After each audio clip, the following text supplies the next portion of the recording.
young rookie, and this is a new series where I review games that I've completed, whether if it's 100% completion or just beaten it once and moved on.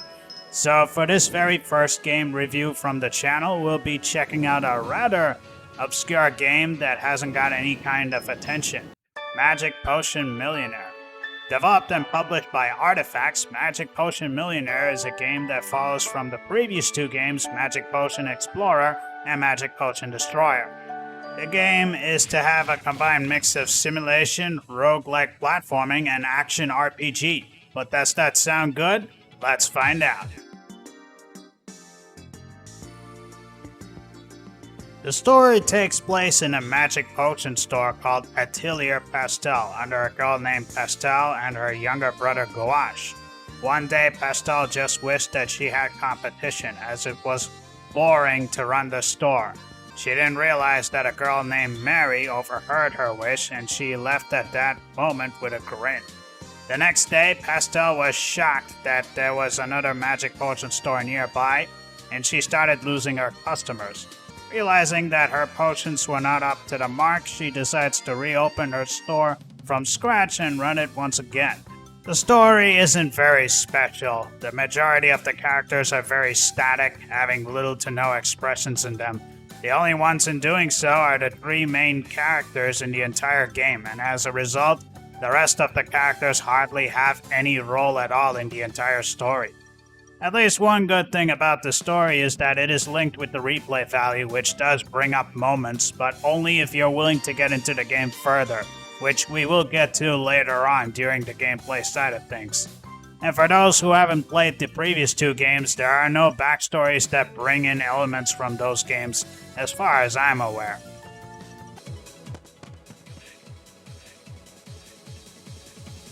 The graphics are overall decent. The sprites are cute, especially the character portraits, as you would expect in a game like this. The environments are also nicely detailed, having your water, grassy, lava, and rocky kind of levels. The sprite work for enemies isn't as good as the overall cast, and the bosses are not very original, as they are just bigger forms of the generic enemies, like this giant blob that's the same as the first area ones. Or this giant crystal that looks the same like these crystals. It's worth noting that the enemies will look different as you explore deeper into the floors, but besides them looking different, they don't stand out as much, and are just as lifeless as the cast. Speaking of lifeless, this is the main problem of the game, as it lacks in the animation side of things, as there are not a lot of them. Only 3 of the characters show expressions, but only during the cutscenes, and even then, they are just animations that are loopable at best. The music is average as it doesn't quite capture the feel of the levels in the game. Just listen.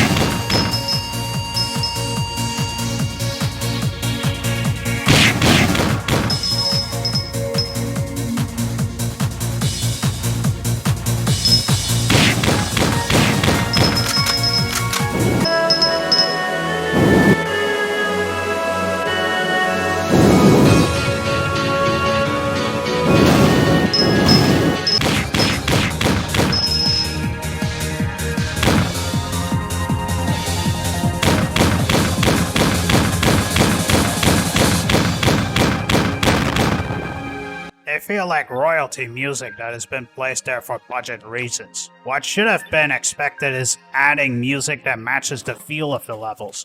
Like, for the water level, you would expect something calm. Or for this lava level, you would expect something like heavy rock. That's not to say that all of the songs are average, as this song that plays at the start is always soothing.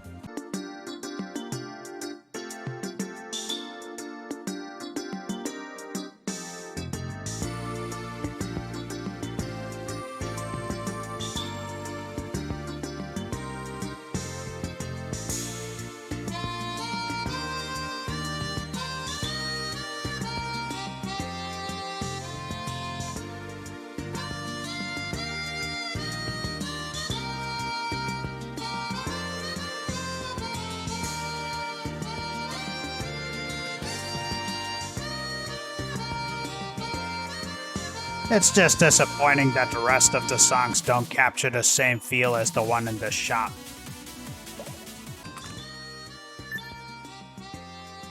As the title in the game says, your main objective is to become a millionaire. To do this, you need to make potions that the customer wants. And to do that, you need to get materials for that potion, which are located in the dungeons. Once that's done, buy the book to learn the kind of potions you can make with the materials you got, sell it to the customer 3 times for some reason, and you get money. When new customers show up, rinse and repeat. At the beginning of the dungeons, you start off being weak, and your only way to fight is slashing with your broomstick and your water gun. But what makes the water gun special is that it'll behave differently whenever you get an upgrade from enemies that you kill. For example, you can make it act like a shotgun, or you can make it into a machine gun, or even a laser. The catch is that you can only upgrade it to one and you have to dispose of the other. There are 2 goals in the levels, which are to find the exit and to collect materials that are hidden in specific objects like trees, grass, and rocks. When you reach the exit, you move to the next floor. Eventually, you reach the door that leads you out of the level and you get back to the store with the number of materials you have collected throughout.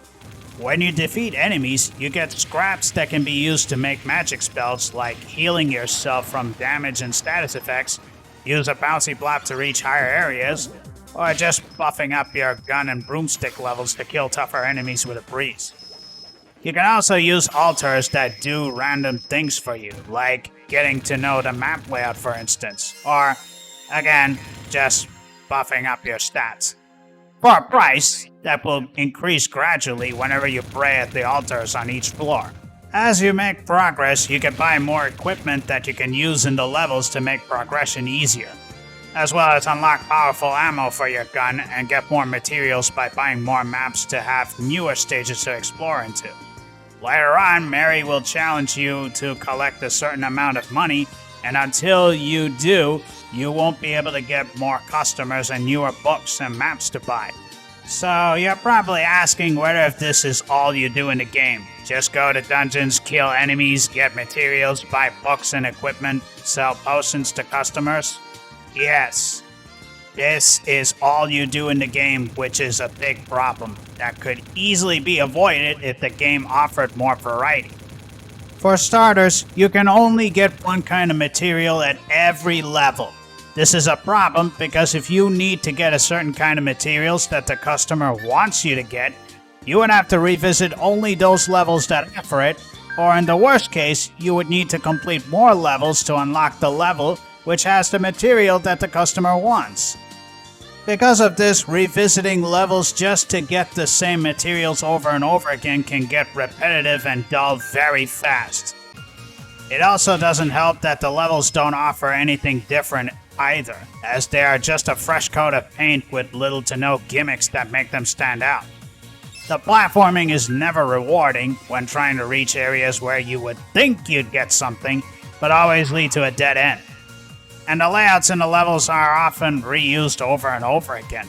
Never once did I see any level that was original and had its layout until I think at the very end of the game, and we'll get there in a bit. As a result, it may not feel to be like a roguelike game compared to the others. The second problem is the challenge, as the difficulty is too low. Unless you don't get all the equipment that you can buy and upgrade, whether you buy it or use materials to upgrade your magic spells, because there is no balance in the amount you can equip since you're given more resources that allows you to upgrade to more stuff. Dying at best only sends you back with the number of materials you've collected, only forcing you to start the level from first. You can even skip fighting the bosses at the end of each level because if you do kill them, all they ever do is just reward you with a ton of materials or scraps, and they rarely ever pose a threat. The third problem is how grindy it is, because the game will gradually increase the amount of money you need to get, which can take a lot of time. Luckily, you unlock methods to farm for materials per minute by increasing the production and you can sell drinks by using your materials for quick cash, but it doesn't help much.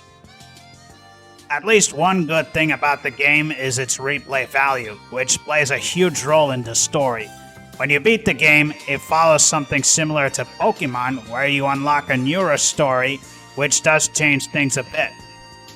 Problem is that to get to the interesting parts of the game, including the in-game part, which is the most challenging part of the game, you need to do the same thing over again, and the grinding becomes very tedious by that point, as the amount of money and materials you have to get becomes extremely high and time-consuming, and by that point, you're better off leaving the game and let it mine money and materials for you. Apart from that, the only other thing left to do is doing the achievements, which aren't very hard to do, but I guess it's cool if you like that sort of thing. So that is the review of the game. It's an average game at best overall. Would I personally recommend this game? Maybe. While the game's graphics and audio won't surprise you, and even though the story can only be explored more when you get used to the tedious process of the gameplay, it is a relaxing kind of game if you're someone who likes grinding a lot, while having an objective in mind. There isn't any punishment when you take your time getting things done, not to mention that the weapons you get to an extent are fun to try out at least. But for me, this is more of a play it once and never touch it again kind of game. That said, hopefully Artifacts learns from Magic Potion Millionaire and makes better sequels. I hope you all like this review, and if you do like it, or if you have played the game, give a comment down below, and in the meantime, thank you for watching Gaming Brokey. If you like this video, please give a like and subscribe, and if you can, buy me a coffee as well, as your contribution helps the channel to grow further.